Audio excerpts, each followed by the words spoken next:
Bien, bien, on continue. Ah, on est tout à fait. Voilà, c'est Ok. Donc, on parlait. Qu'est-ce que c'est la dernière chose qu'on parlait? Bon, on parlait de l'éveil. Ouais.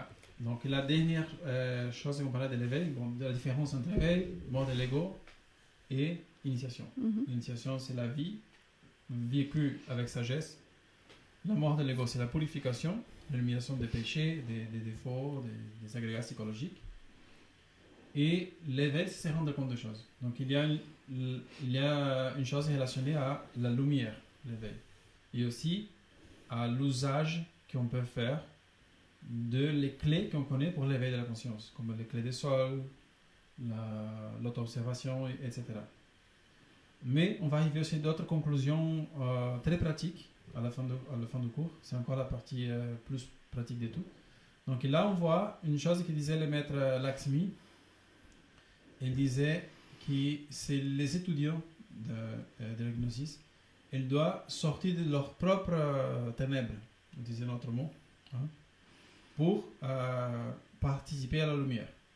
Il parlait d'une chose qui c'est la mutation et la transmutation, qui sont deux choses différentes. Vous vous rappelez de ça? Allez. La transmutation et la mutation. Bah, dans ce moment, je ne sais pas comment l'expliquer, pardon. Non, c'est pas grave. Allez, Andrea. Ouais, la transmutation, on va dire, la transmutation, ça a à voir avec notre gestion des énergies. Ouais. D'accord? Donc ça fait partie d'un chapitre bien particulier de l'enseignement gnostique. C'est quelque chose qu'on ne va pas vous dévoiler maintenant sur YouTube, mais la transmutation, c'est savoir profiter pleinement et de ces énergies et savoir en faire bon usage.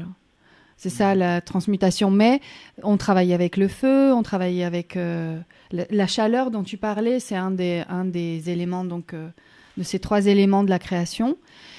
Et la mutation, c'est en fait arriver à un niveau supérieur de l'inspiration. C'est la mutation, c'est vraiment quand on arrive à ces niveaux d'inspiration, d'adoration, de contemplation. Ça, c'est un spoiler. C'est la dernière chose. Ok. Mais c'est très bien. Ça serait, par exemple, la mutation, serait... on a beaucoup d'énergie, parce qu'on a bien utilisé l'énergie, transmuté l'énergie. Et là, avec la mutation, qui ce sont des états, encore une fois, d'exaltation mystique, on va fixer l'énergie qu'on vient de transmuter. C'est chimiquement, elle parle de l'antimonium. C'est un fixateur. Antimoine. Antimoine, c'est contre les moines. L'antimoine, c'est quelque chose qui va fixer l'énergie transmutée. C'est comme le maître disait, par exemple, si on a des petits morceaux d'or, d'accord, et là, on va venir avec du feu, un artisan, il va fixer ce petit morceau dans la plaque d'or. Sinon, ce petit morceau peut se perdre. C'est ça que se passe avec la différence en transmutation. C'est de fabriquer de l'or, et muter, c'est de fixer l'or. D'accord? Tu veux dire quelque chose? Non. Ok. Tu restes réflexible aujourd'hui. C'est pas grave. C'est ça l'idée qu'on faisait une chose spontanée et on réfléchit sur la sagesse. C'est ça l'idée. Voilà. Donc, on arrive presque à la fin. Une chose qui les maître, en passant encore plus à la partie pratique, il disait une bonne éveil de la conscience a à voir avec les pensées positives. Il disait ça cuesta lo mismo. Ça coûte la même chose. Ça coûte la même chose de penser des choses négatives que des choses positives. Donc il disait on devrait penser des choses positives. Hein? Et ça va un peu à une des conclusions qui nous semble très importante pour le thème de l'éveil. C'est on parlait au début, non? On a une expérience, on a une situation. La vie va venir toujours avec des situations différentes. À chaque instant, ça va venir des situations. On ne veut pas l'éviter. Si on évite, les maîtres Samuel disaient que si on évite toutes les situations de la vie, c'est plus la vie, c'est la mort. Un monde va avoir toujours des choses qui appartiennent au monde. La naissance, la mort, la maladie, les princes, la princesse qui a été volée pour les dragons, les princes qui vont devoir aller avec les pays, libérer la princesse dans les châteaux. Et ça, c'est partie de la vie. Non? C'est partie de la vie. Et ce qu'on peut faire, c'est changer notre Perspective. perspective. Elle parlait des réactions. Comment on va répondre, notre réponse aux situations. Ça, on peut le faire. On ne peut pas changer tout et dire, bon, quel est le meilleur pays du monde pour vivre? Donc quelqu'un pourrait dire, probablement, Uruguay. D'autres pourraient dire le Brésil. Et l'autre pourrait dire la France. Parce que là, on va voir des choses positives dans un pays, non? L'Espagne, Galicie.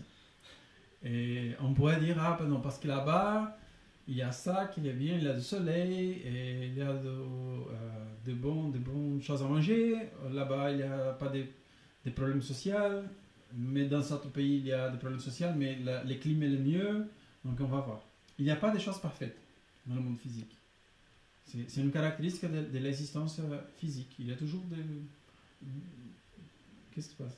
Non, je pense que c'est une erreur de... Effectivement, les personnes qui vivent dans cet idéal de trouver la perfection sur la planète, non, c'est de l'utopie. On va dire qu'il peut y avoir des moments furtifs, surtout aujourd'hui, des moments furtifs, ou alors lorsque existe dans une race l'âge d'or. Voilà. Là, oui, c'est parfait. Mais de toute façon, il y a toujours cette loi d'évolution et d'involution qui fait que la personne qui cherche continuellement des états d'harmonie, etc., sur la planète Terre, dans le monde tridimensionnel, elle va souvent être déçue. Ouais. C'est super intéressant ça, parce que même la race d'or, elle est parfaite, mais elle n'est pas permanente. Et non. Donc, on pourrait dire qu'un jour de notre existence, si nous sommes, par exemple, aujourd'hui, ici, nous sommes contents, relaxés, on parle de la sagesse, on parle de la lumière, on parle des choses qui nous font l'allégresse au cœur. Ça peut être un jour pour nous, c'est un jour solaire, on va dire, d'accord? Demain, qui sait? Hier, qui sait? Donc, même pour l'humanité solaire, c'est un moment. Ça va arriver quelque chose d'autre. C'est parti de la manifestation. C'est philosophique. Hein? Mais bon. Alors, pour... Mais quand même, bueno, c'est une question. Est-ce qu'on peut, même si on vit des choses qui ne sont pas bien, et ça c'est comme une oscillation des choses mauvaises et des choses positives, si notre état, c'est toujours dans un bon équanime, état, ça peut être toujours équilibré quand même, non? Comme... Oui, non, mais c'est une personne qui vivrait dans le monde tridimensionnel, dans le sens, une personne terre-à-terre. C'est ça que je voulais dire, une personne terre-à-terre qui n'a pas d'objectif spirituel forcément, ou qui en a, mais qui cherche une perfection matériel, on va dire, quelque chose ou un confort. Le truc, c'est que l'éveil de la conscience, il peut pas se faire dans un monde de confort. Donc, il faut, en fait, profiter des moments où, justement, il y a cette oscillation pour, comme tu le disais, arriver à être équanime par rapport aux situations. Ça veut dire que les choses se passent bien ou mal, on a un même niveau de conscience, un même niveau de satisfaction, parce qu'on apprend de toute manière dans les moments agréables et les moments désagréables. Mais là, on fait appel à la sagesse. C'est ça. Et là, oui, pardon. Non, c'est bien. Pardon. Non, c'est justement ça qu'on apprend dans l'initiation. Voilà. L'initiation, c'est pour nous mettre dans des situations de la vie où nous sortons de notre état routinaire et on va apprendre. C'est comme on appelle les princes dans le château, mais il doit aller sauver la princesse. Ça, c'est l'initiation. Il va sortir de son confort pour trouver une joie. Il va expérimenter d'autres choses. Donc la vie initiatique, c'est une vie presque comme une espèce d'aventure, on va dire, spirituelle, non? Qu'est-ce que tu penses? Non, ça me fait penser aussi à la tradition hindoue où même les dieux, parfois, si on lit les Puranas, les textes sacrés, ça veut dire ils sont en porte-à-faux. Parce qu'il y a une situation qui arrive et qui va peut-être affecter un de leurs dévots ou qui va les affecter eux-mêmes. mais ils n'ont pas toutes les pièces du puzzle et ils souffrent, même au niveau des divinités. Et la Adi Shakti, qui est bien au-dessus de tout cela, elle dit non, mais tout est bien, ne vous inquiétez pas, quelque chose va arriver. Cette omniscience, cette conscience pure, c'est ça c'est notre objectif, arriver à ça. En attendant, il y a cette oscillation. Donc, le maître Michel disait, il pensait positive. Mhm. Après, il disait qu'il y a des égos qui vivent du drama. Comment on dit ça en français? Vive le drame? Non, ils vivent ils sont addicts au drama.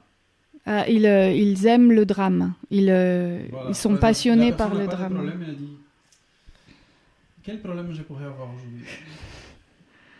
Donc elle va regarder par la fenêtre et dit, je vais voir s'il y a un voisin qui fait quelque chose qui m'embête parce que j'ai pas de problème chez moi. Donc elle commence à regarder le voisinage. Il y a voir là quelqu'un qui, je sais pas, qui a laissé la voiture mal garée. Donc elle même s'il ne voulait pas partir ce jour-là, elle va sortir de la maison pour aller se disputer avec un voisin qui avait laissé la voiture mal garée. Donc elle disait qu'il y a des personnes qui sont addictes, pas la personne, des agrégats psychologiques, des défauts, qui sont addicts au drama. Ils cherchent un drama, sinon ils se sentent incomplets dans la vie. Quel problème j'ai? Et peut-être, en arrivant à la conclusion, il y a plusieurs choses que le maître a dit, mais super important, mais arrivons à une certaine conclusion, c'est vivre dans les ténèbres, c'est un choix, dans un certain niveau. C'est un choix de rester avec ces éléments qui parlent des choses négatives, qui nous amènent dans des situations négatives, qui nous amènent dans des pensées négatives, parce que la situation, elle est peut-être, ça a duré un instant, et là, on va dire, on va parler, une personne nous a maltraité, je sais pas, dans le lieu de travail. Et on arrive à la maison, on amène avec la ténèbre qu'on a eu dans le moment de l'humiliation. Par exemple, le chef nous a dit quelque chose un peu dur.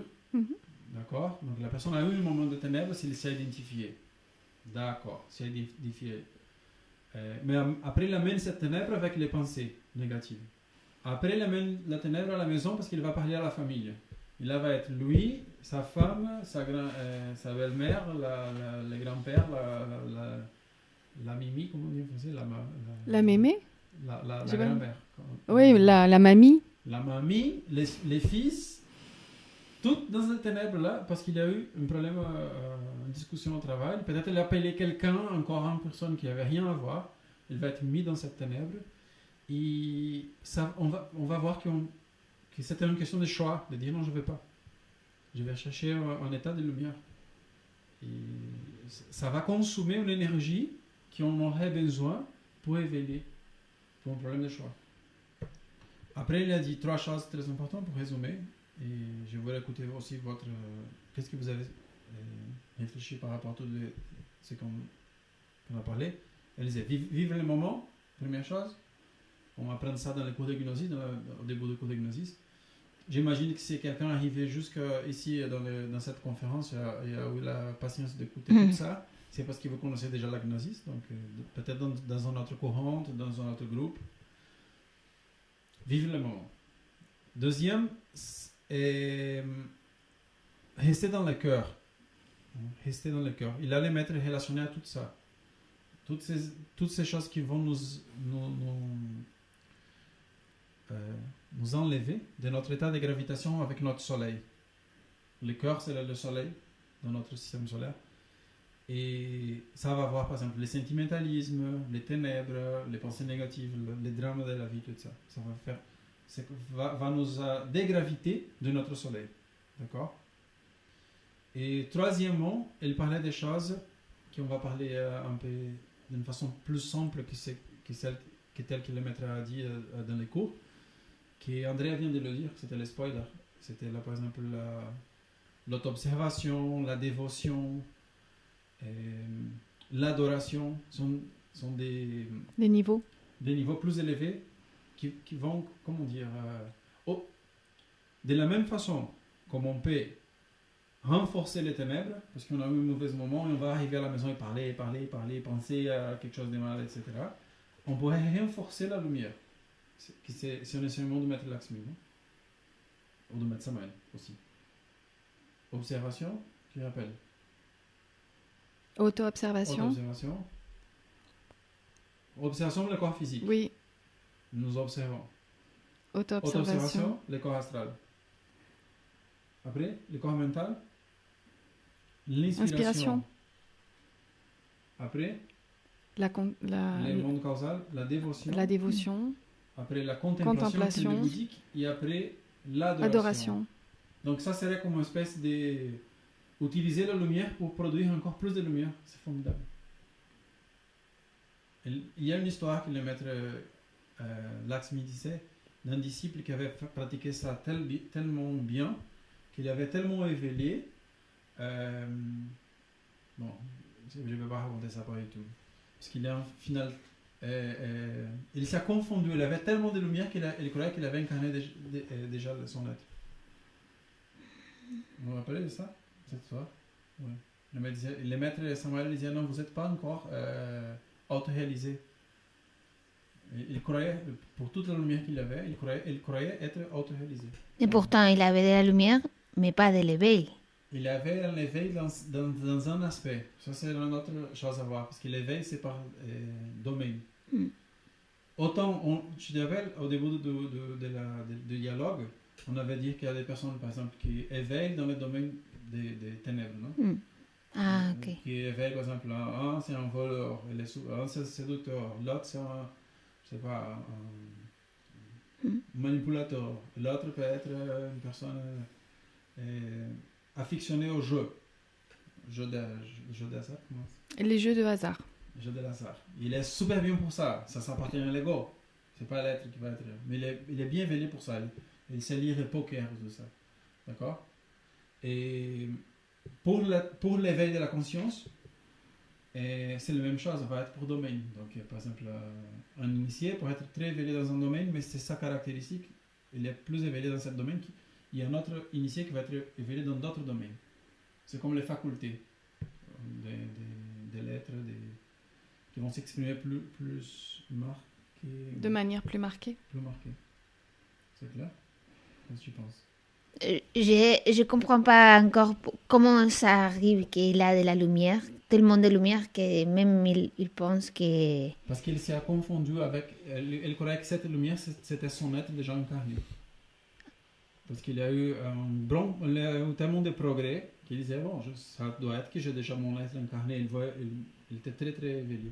Dans un domaine, par exemple, il sortait en astral conscient. Ok. Il ne voyait plus des barrières. Et le médecin m'a dit, non, tu te manques encore beaucoup de choses à faire. C'était un aspect de la lumière. Ça peut arriver, oui.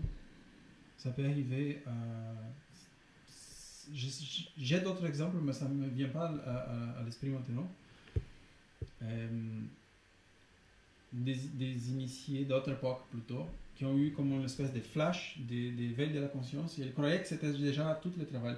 Par exemple, au début, quand on était en Uruguay, j'ai connu des gens qui ont pratiqué un peu, par exemple, le pranayama, tout ça, et ils ont eu des expériences, et ils croyaient que déjà les kundalini étaient éveillés. Il était monté. Il me disait, non, j'ai déjà monté la kundalini, mais comment, tu n'es même pas marié, tu es célibataire, c'est pas possible. Il disait, non, j'ai déjà fait les pratiques, et comment tu as fait là avec les pranayama? Je disais, mais c'est pas possible. Oui, j'ai éveillé la kundalini, j'ai beaucoup d'expérience d'éveil, tout ça. Et après, j'ai vu le maître Samael le dit, il dit, les pranayama, il ne peut pas éveiller la kundalini, mais il peut faire comme une espèce d'étincelle. C'est comme un charbon rouge. Si on va mettre un ventilateur, par exemple, on souffle, ça va venir, à un moment donné, va tac, ça a une étincelle. Cette étincelle peut brûler un peu. Va être jamais l'éveil de la kundalini, mais ça va donner une petite illumination. Et comme pour la personne, ça s'agissait d'une chose tellement grandiose, cette personne croyait était éveillée. Tu comprends? Parce que c'était comme une espèce de choc. J'ai éveillé. Donc pour ces personnes, et pour savoir peut-être que si ça continue dans le temps, ça pourrait être vraiment en avance ou pas du tout? Ça, c'est un super avance, mais la personne devrait avoir une chose que le maître Samael explique dans un ouvrage qui s'appelle Traité d'endocrinologie et criminologie. Elle dit qu'on doit combiner les expériences avec la culture. la culture ésotérique. Elle disait par exemple, on doit aussi lire les livres des grands maîtres de sagesse de l'Occident, de l'Orient, pour avoir une culture, pour savoir Qu'est-ce qui se qu'est-ce passe? qui se passe. Ah, une expérience, nous sommes allés au corps astral, conscient, d'accord. Est-ce que tu es déjà purifié? Non, ça c'était une expérience, c'était un éveil. Mais cet éveil, c'est pas encore l'éveil complet. C'était... Il y a une question Ah, sur d'accord. le chat. C'était un aspect de l'éveil. C'est pas la purification finale. Mais c'est tellement grandiose. Mais l'initiée, si elle ne connaît pas ça, elle dit waouh, Mais j'ai c'est ça. tout le pouvoir du monde, je suis comme un Superman, je vole dans le monde astral et rien ne peut m'arrêter. Voilà, c'est ça le cas. Bon, c'est dangereux, je pense, pour la personne. Et même un peu décourageux parfois, non? Parce que si quelqu'un a une expérience, il est content, il dit ouais, j'ai une approximation avec mon être, mais après... C'est justement, c'est comme une espèce de manque de culture. Vous avez entendu parler que les gens disent que si quelqu'un gagne à la loterie, c'est dangereux. Parce que la personne n'a jamais eu d'argent, il a maintenant elle a beaucoup d'argent, ils ne savent pas quoi faire. Donc elle va peut-être acheter une chose qu'ils ne savent pas utiliser, un hélicoptère, elle va faire un accident, ou elle va détruire sa famille parce qu'elle va commencer à faire des bêtises avec cet argent. C'est la même chose. Donc dans la vie matérielle, on doit avoir une culture, un enseignement de qu'est-ce que tu vas faire avec ce que tu as gagné. C'est ça. C'est plutôt... combiner les trésors, soit physiques ou spirituels, avec une culture humaine correcte. Être humble. C'est pour ça que les mystères, le mystère, la sagesse, il a toujours été enseigné dans des écoles ou des maîtres disciples. Parce que les maîtres vont donner un enseignement, va donner les outils, et en même temps va dire aux élèves, maintenant tu dois être encore plus humble qu'avant, parce que tu as plus de lumière. Tu imagines un peu? Et là, le maître Samuel a fait ça avec son disciple. Oui, tu as éveillé, mais attention, tu as encore l'ego. Tu n'as pas incarné l'être. Hein? C'est un cas rare quand même, non? Normalement, c'est pas aussi commun, heureusement.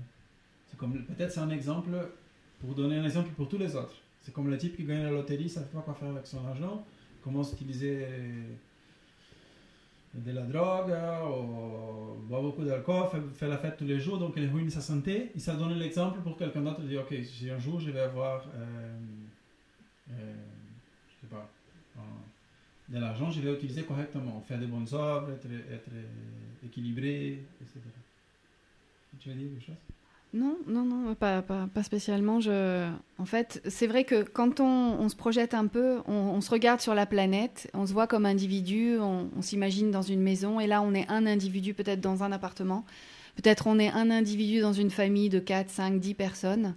Puis si on se projette encore plus, si on se regarde encore plus humblement, on est une personne dans une ville de 10 000 habitants, après on est une personne dans un pays qui a 74 millions d'habitants, etc. Et là, on regarde le ciel et on voit les étoiles et on voit ces planètes qui tournent en harmonie, qui sortent pas de leur orbite. Justement, parce que tu parlais de l'orbite, qu'il fallait essayer de trouver notre centre de gravité autour de l'être. Eux, ils sont en train de nous enseigner ça. Tous ces logos qui ont la régence des planètes et qui sont arrivés à un niveau de perfection tellement incroyable qu'ils arrivent justement à participer de cette mécanique céleste complètement... Pour des scientifiques, c'est quelque chose qui doit être une exaltation, réellement, de voir cette perfection. Et nous, on est là en tant qu'être humain et on doit trouver notre place aussi dans toute cette création et trouver notre centre de gravité autour de notre être et arriver à graviter et pas sortir de notre orbite et graviter autour de notre soleil et comprendre toute cette sagesse et la mettre en pratique et arriver à ce niveau de perfection qui est là sous nos yeux quand on regarde le ciel. Quand on regarde à travers aussi un télescope. Merci beaucoup. Nous sommes en train de faire les dernières réflexions. Et Thiar aussi va le faire. Et avant, on a une question. On va répondre à une question. C'est pas... Ah, Cathy, il faut demander. Oui. Cathy, apparemment, qui avait une question. De quoi? Si tu Non, avais je une sais pas question. si quelqu'un avait une question. Non. Ok. Il n'y a pas de questions. Donc, Itia, les conclusions, si tu veux, je ne sais pas pour toi, qu'est-ce que tu as.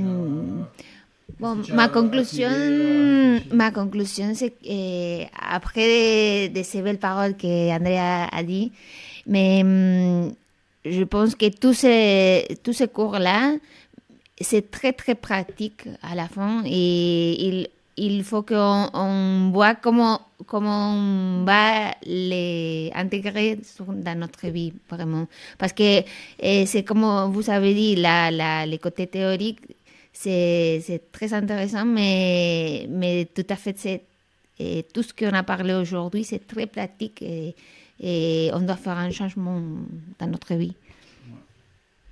Merci beaucoup. Merci Mathias.